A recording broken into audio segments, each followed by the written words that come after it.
كانوا قليلا من الليل ما يهجعون۔ یہاں اللہ رب الجلال نے ارشاد فرمایا فَبِظُلْمٍ مِّنَ الَّذِينَ هَادُوا حَرَّمْنَا عَلَيْهِمْ طَيِّبَاتٍ أُحِلَّتْ لَهُمْ۔ یہودیوں پر ان کے ظلم کی وجہ سے، ان کے شرک کی وجہ سے، ان کے کبائر کے ارتکاب کی وجہ سے بہت ساری حلال چیزیں، بہت ساری نفیس چیزیں جو پہلے ان پر حلال تھیں، ان کے ان مظالم کی وجہ سے، ان کی ان برائیوں کی وجہ سے، ان کے ان جرائم کی وجہ سے ہم نے ان پر حرام قرار دے دی، جن کا تذکرہ دوسری جگہ موجود ہے، اور اس تفصیل میں نہیں جاؤں گا اس وقت کہ کیا کیا چیزیں ان پر حرام تھیں، لیکن ایک بات میں ضرور عرض کرنا چاہوں گا، اور وہ یہ ہے کہ یہ یاد رکھو اس امت پر، امت محمدیہ پر صلی اللہ علیہ وسلم کوئی چیز بطور سزا حرام نہیں کی گئی، جس طرح بنی اسرائیل پر، یہود و نصارہ پر ان کے کردار کی وجہ سے، ان کے افعال کی وجہ سے، ان کے اعمال کی وجہ سے، ان کی نافرمانیوں کے کارن ان پر بہت ساری چیزیں حرام ہوئیں، اس امت پر یہ رب کا بڑا کرم ہے، امت محمدیہ پر کوئی چیز بطور سزا حرام نہیں ہے۔ ہمیں انہی چیزوں سے روکا گیا ہے کہ جو نقصان دہ، مثال کے طور پر مخدرات ہیں، نشے کی چیزیں ہیں، اور آج وہ سارے نام ہی ہمیں معلوم نہیں کیا کیا چیزیں نشہ پیدا کرنے والی، آنے والے ادوار میں اور کتنی چیزیں وجود میں آئیں گی۔ شریعت اسلامیہ نے کل مسکر حرام، ہر نشہ پیدا کرنے والی چیز حرام کہہ کر حرام قرار دے دی، اور قیامت تک یہ جتنی چیزیں وجود میں آئیں گی نشہ پیدا کرنے والی، ان سب کے لیے کہہ دیا کل مسکر حرام، ہر نشہ پیدا کرنے والی چیز حرام ہے۔ اس امت پر یہ یاد رکھو جن جن چیزوں سے روکا گیا ہے ان کے مضرات ہیں، نقصانات ہیں۔ نشے کو لے لیجئے، آج کتنی دنیا تباہ ہو رہی ہے، نوجوان بچے جا رہے ہیں، کھوکھلے ہو رہے ہیں۔ وہ پہلوان ہونے چاہیے تھے، مضبوط ہونے چاہیے تھے، ہٹے کٹے ہونے چاہیے تھے، جو آج بغیر سہارے کے چلنے کی طاقت نہیں رکھتے ہیں نوجوان، اور کتنے قبروں میں چلے گئے، کتنے اسپتالوں میں پڑے ہوئے ہیں، یہ حرام کے استعمال کی بنیاد پر، حرام کھانے کی وجہ سے، حرام کے استعمال کی وجہ سے، جبکہ محمد رسول اللہ پر رب ذوالجلال کا یہ کرم عظیم ہے کہ آپ کی امت پر کوئی چیز بطور سزا حرام نہیں کی گئی جس طرح یہودیوں پر حرام کی گئی، اور فرمایا فَبِظُلْمٍ مِّنَ الَّذِينَ هَادُوا حَرَّمْنَا عَلَيْهِمْ طَيِّبَاتٍ أُحِلَّتْ لَهُمْ، بہت ساری چیزیں، نفیس چیزیں، چربی ہے، دوسری چیزیں ان کے لیے جو حلال تھی، ان کے جرائم کی وجہ سے، گناہوں کی وجہ سے، ظلم کی وجہ سے ہم نے ان پر حرام قرار دے دی۔ وَبِصَدِّهِمْ عَنْ سَبِيلِ اللَّهِ كَثِيرًا، اور ان کے گناہوں میں ایک گناہ یہ بھی شامل کیا گیا کہ اللہ کے راستے سے روکنا، یہ دین سے روکنا، دین کے راستے سے روکنا، عقیدہ توحید سے روکنا، کتاب و سنت سے لوگوں کو روکنا، منع کرنا، باز کرنا، یہ عظیم جرم ہے۔ مشرکین مکہ بھی یہی کیا کرتے تھے کہ ایک سردار آتا ہے باہر سے، عمرے کی نیت سے باہر جاتے ہیں، استقبال کرتے ہیں راستے میں، اور اس کے کانوں میں روئی ٹھوستے ہیں، اور یہ کوشش کرتے ہیں کہ کہیں بھی اس کے کانوں میں رسول اللہ کی آواز نہ پڑ جائے، ان کی یہ کوشش ہے، اور وہ لوگوں کو اللہ کے راستے سے روکتے تھے، منع کرتے تھے، مختلف طریقوں سے، مختلف انداز سے۔ ہم بھی کبھی کبھی اس کے مرتکب ہوتے ہیں، اس سے بچنے اور اجتناب کرنے کی اشد ضرورت ہے۔ وَبِصَدِّهِمْ عَنْ سَبِيلِ اللَّهِ كَثِيرًا، بہت زیادہ لوگوں کو اللہ کے راستے سے روکنا، یہ یہودیوں کے کارستانیاں ہیں۔ وَأَخْذِهِمُ الرِّبَا، سود خوری، سود کھانا، سود بیاج رب ذوالجلال نے حرام ٹھہرایا ہے، اور قرآن کریم کے نزول کے اعتبار سے وہ آخری آیات ہیں جن پر اس کے بعد کوئی ترمیم نازل نہیں ہوئی، کوئی تنسیخ نازل نہیں ہوئی۔ حرام ہے، حرام ہے، حرام ہے، اور شدت کے ساتھ منع کیا گیا، اور سختی سے قرآن کریم کی آیتیں بھی اور احادیث رسول صلی اللہ علیہ وسلم بھی اس پر شاہد ہیں۔ فرمایا فَإِلَّمْ تَفْعَلُوا فَأَذَنُوا بِحَرْبٍ مِّنَ اللَّهِ وَرَسُولِهِ، اگر تم سود لینے سے باز نہیں آتے تو اذن ہے، اعلان ہے، چیلنج ہے لڑنے کے لیے اللہ اور اس کے رسول سے، آؤ میدان میں آ جاؤ اللہ اور اس کے رسول سے لڑنے کے لیے۔ اور حدیث میں آتا ہے قیامت کے دن رب ذوالجلال سود خوروں کے ہاتھ میں وہ ہتھیار دے گا اور کہے گا حارب ربک، اب اپنے رب سے لڑ لے، تجھے منع کیا تھا سود کھانے سے لیکن تو باز نہیں آیا دنیا میں، اب لڑ۔ وہاں کیا مقابلہ کرے گا؟ کون مقابلہ کر سکتا ہے؟ رب کے سامنے کون کھڑا ہو سکتا ہے؟ کس کی جرت ہے؟ کس کی ہمت ہے؟ وہ ملائکہ مقربین حاملین عرش جب رب ذوالجلال کوئی حکم فرماتا ہے تو وہ سارے کے سارے اس کے سامنے سجدہ ریز ہو جاتے ہیں، عاجزی، انکساری، خشوع، فروتنی۔ امام کائنات کو دیکھیے، ختم المرسلین ہیں، سید الاولین والآخرین ہیں، رب کائنات نے عظیم مقام عطا کیا ہے، لیکن رب کا خوف اتنا ہے، رب کا ڈر اتنا ہے، رب کی کبریائی اور جبروت کے سامنے کپ کپاتے ہیں، رب ذوالجلال کے سامنے ڈرتے ہیں۔ کتنی بڑی بات ہے، انبیاء اور رسل ڈریں گے، رب سلم فرمائیں گے۔ وہاں کون ہے جو رب سے لڑے، رب سے مقابلہ کرے؟ سود خور کے بارے میں بڑی بڑی وعیدیں ہیں قرآن کریم میں بھی، حدیث رسول صلی اللہ علیہ وسلم میں بھی، اور یہاں یہودیوں کو سود کھانے سے منع کیا گیا تھا، سود خوری سے روکا گیا تھا، لیکن انہوں نے کھایا۔ ہم بھی کھاتے ہیں، ہمارے سماج بھی کھاتا ہے، کلمہ گو بھی کھاتے ہیں، الگ الگ اس کے نام رکھتے ہیں، الگ الگ اس کی تعبیریں کرتے ہیں، جو سارے نام اور ساری تعبیریں شریعت کی روشنی میں رد ہیں، باطل ہیں، کوئی حیثیت ان کی نہیں۔ وَأَخْذِهِمُ الرِّبَا وَقَدْ نُهُوا عَنْهُ، سود کھاتے ہیں حالانکہ ان کو اس سے منع کیا گیا تھا۔ وَأَكْلِهِمْ أَمْوَالَ النَّاسِ بِالْبَاطِلِ، اور باطل طریقے سے لوگوں کا مال کھانا۔ 20 چیزیں اس تعلق سے لکھی گئی ہے تشریحات میں کہ اکل اموال بالباطل کے کیا کیا طریقے ہو سکتے ہیں۔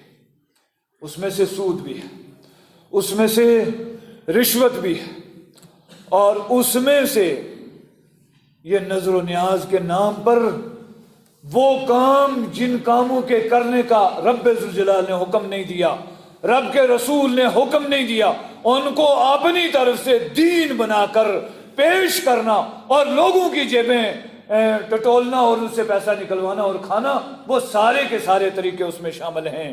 اس میں تجارت میں دھوکہ دینا یا کسی بھی عہد شکنی کے ذریعے، کسی بھی فراڈ کے ذریعے، کسی بھی دھوکے کے ذریعے دوسرے کی جیب سے مال نکالنا، جھوٹی قسم کھانا تجارت کے ذریعے، یا جتنے بھی یہ انداز ہیں یہ سارے کے سارے ان سے روکا گیا کہ وَأَكْلِهِمْ أَمْوَالَ النَّاسِ بِالْبَاطِلِ، باطل طریقے سے لوگوں کا مال کھانا۔ اس کی 20 سے زیادہ چیزیں لکھی گئی ہیں۔ وَأَعْتَدْنَا لِلْكَافِرِينَ مِنْهُمْ عَذَابًا أَلِيمًا، فرمایا ایسے کافروں کے لیے جو یہ ارتکاب کرتے ہیں۔ کیا کیا تذکرہ ہوا؟ فَبِظُلْمٍ مِّنَ الَّذِينَ هَادُوا، یہودیوں کے ظلم کا تذکرہ ہوا، ان کا سود کھانے کا تذکرہ ہوا، ان کا لوگوں کا مال باطل طریقے سے کھانے کا تذکرہ ہوا، اور ان چیزوں کو کفر قرار دیا گیا۔ فرمایا وَبِكُفْرِهِمْ، اور فرمایا ان کے کفر کی وجہ سے وَأَعْتَدْنَا لِلْكَافِرِينَ مِنْهُمْ عَذَابًا أَلِيمًا، ایسے کافروں کے لیے ہم نے دردناک قسم کا عذاب تیار کیا، وہ جہنم کا عذاب ہے۔ كُلَّمَا أَرَادُوا أَن يَخْرُجُوا مِنْهَا أُعِيدُوا فِيهَا وَقِيلَ لَهُمْ ذُوقُوا عَذَابَ النَّارِ الَّذِي كُنْتُمْ بِهِ تُكَذِّبُونَ، فرمایا جب وہ چاہیں گے کہ اس سے نکلیں، جہنم سے نہیں نکل سکیں گے، أُعِيدُوا فِيهَا، واپس اسی میں ڈھکیل دیے جائیں گے، اور ان سے کہا جائے گا کہ چکھو عذاب کا مزہ جو کچھ تم جھٹلاتے تھے۔ کلما نضجت جلودہم بدلناہم جلودا غیرہا، قرآن کریم میں دوسری جگہ ارشاد فرمایا جب ان کے چمڑے آگے جل جائیں گے، پیچھے سے نئے چمڑے ہم تیار کریں گے۔ اور جہنمیوں کے بارے میں جو تفاصیل احادیث میں آئیں،